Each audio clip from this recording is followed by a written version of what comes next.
Mes chers ambassadeurs et mes chères ambassadrices, as-tu déjà entendu parler du pouvoir que tu requiers en renouvelant ton pouvoir créateur? Le fait de renouveler ton pouvoir créateur. Qu'est-ce que ça signifie? Tu sais qu'on est des êtres créateurs. Nous avons cette capacité de créer des choses. Il suffit simplement d'avoir l'état d'esprit, les émotions et les habitudes pour que la magie de la création s'opère. Donc si tu connais un petit peu la neuroscience et la loi de l'attraction qui en parle très bien, voilà pour quelle raison on est des êtres créateurs. Mais cette capacité que nous avons de créer se renouvelle. Et là où j'aimerais mettre le doigt, c'est sur cette tendance qu'on a souvent à stagner, à ne plus avoir l'inspiration, parce que tout simplement on n'a pas des résultats là où on voudrait. Ou tout simplement on se focalise là où on ne devrait pas. Je m'explique. Tu passes ta jeunesse à essayer de décrocher une compétence professionnelle, avoir un diplôme, à essayer d'être embauché dans une bonne entreprise, dans laquelle tu auras un bon salaire, où tu seras à l'abri, bien sûr, du besoin, avec un pouvoir d'achat conséquent. Voilà ce qui obsède, on va dire, les enfants, les parents qui sont derrière, bien sûr, les étudiants, pour que le jour où ils vont commencer à se retrouver sur le marché du travail, eh bien qu'ils puissent véritablement commencer à travailler, de préférence quelque chose pour lequel ils se sentent à l'aise, ils aiment bien, ils ont des compétences, de préférence, ce n'est pas toujours le cas, gagner un salaire convenable pour commencer à posséder, obtenir, acheter, investir, construire, etc., etc. Donc, on souffre pour obtenir un savoir-faire, un savoir-être, des connaissances, un diplôme, pour ensuite avoir un poste intéressant qui nous permettra de nous épanouir. Et on souhaite, bien sûr, que la clé de tous ces efforts puisse nous permettre d'obtenir des choses complètement matérielles et charnelles. Alors pour quelle raison je te dis tout cela? Parce que c'est le monde dans lequel nous sommes. On passe notre temps à vouloir s'entourer de choses charnelles et matérielles. Et on oublie les choses beaucoup plus subtiles, les choses humaines et spirituelles. On se détache de ces choses-là. Pourquoi?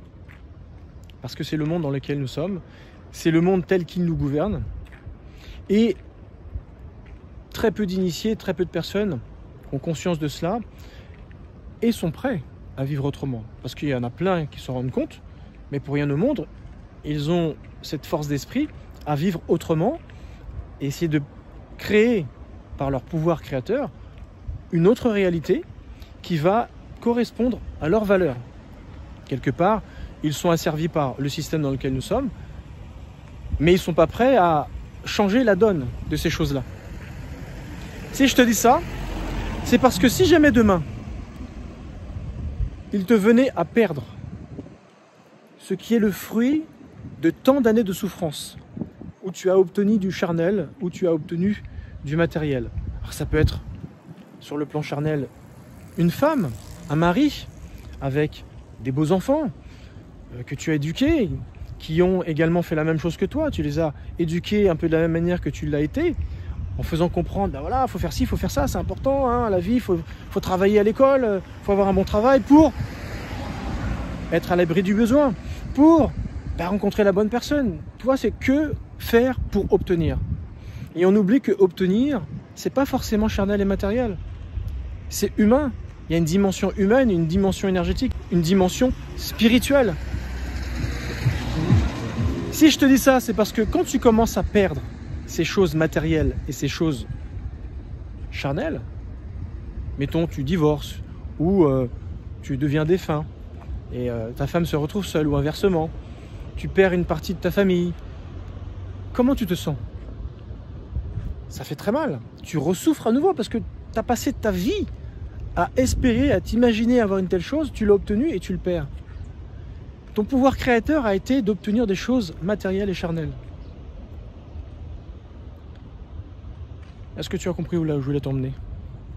Si jamais tu changes ton focus, si jamais tu pointes ton focus sur ton pouvoir créateur, ce potentiel à créer, plutôt que ce potentiel à obtenir, là, tu verras que les choses changent complètement. Si jamais tu es plus attiré par l'obtention que par le pouvoir de pouvoir faire les choses, forcément,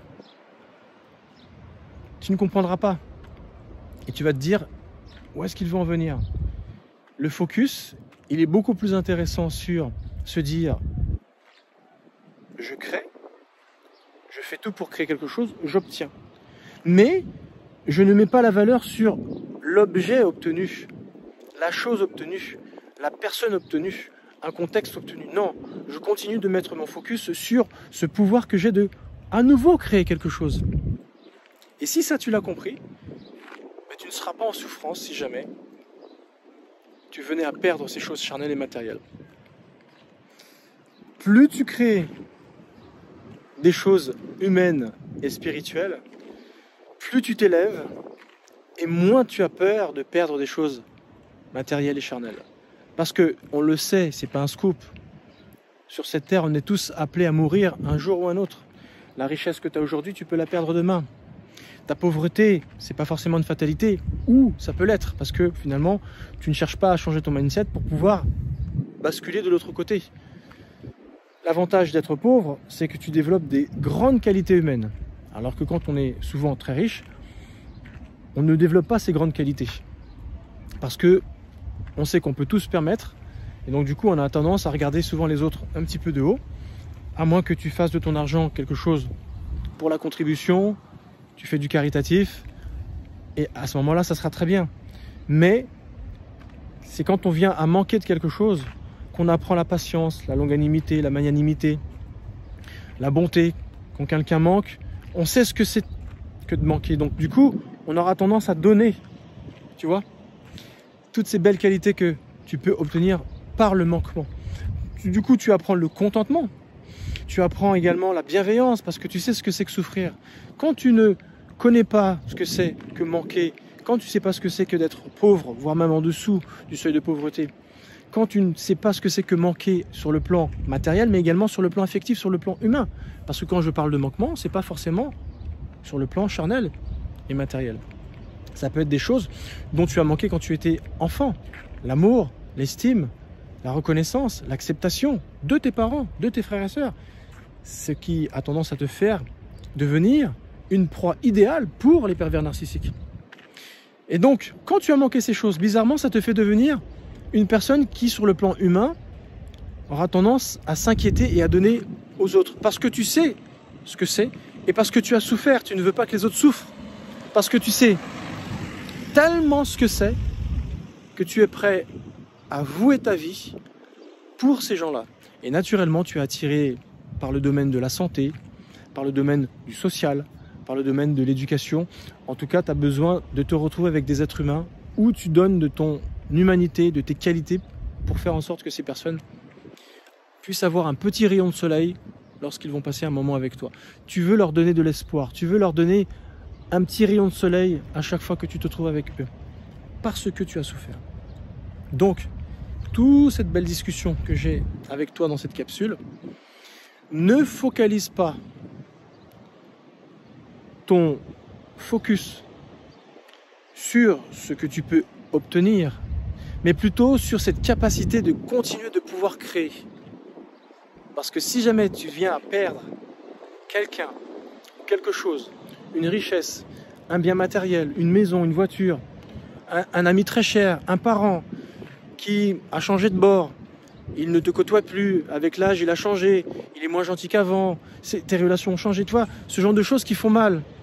Eh bien si tu ne te focalises pas sur cela et que tu es toujours là pour donner parce que tu sais que c'est bien de donner sans que l'autre main ne regarde ce que tu viens de donner, non seulement tu vas te faire du bien, non seulement tu vas faire du bien en face, mais si jamais ça devait s'arrêter demain, tu continueras d'être heureux, heureuse, parce que tu n'as pas focalisé sur la chose obtenue. Voilà ce que je voulais partager avec toi. Donc si jamais tu veux aller plus loin dans ce domaine, les accompagnements premium dans mon académie LCR, Love, Care et Résilience sont là justement pour t'aider à développer toutes ces choses en fonction de ton histoire, devenir la meilleure version de toi-même, découvrir ta zone de génie et pourquoi pas commencer à travailler sur toi pour obtenir des choses qui vont vraiment te faire vibrer sur le plan humain et sur le plan spirituel. Merci de m'avoir suivi, je te dis à très bientôt dans une autre capsule. Ciao!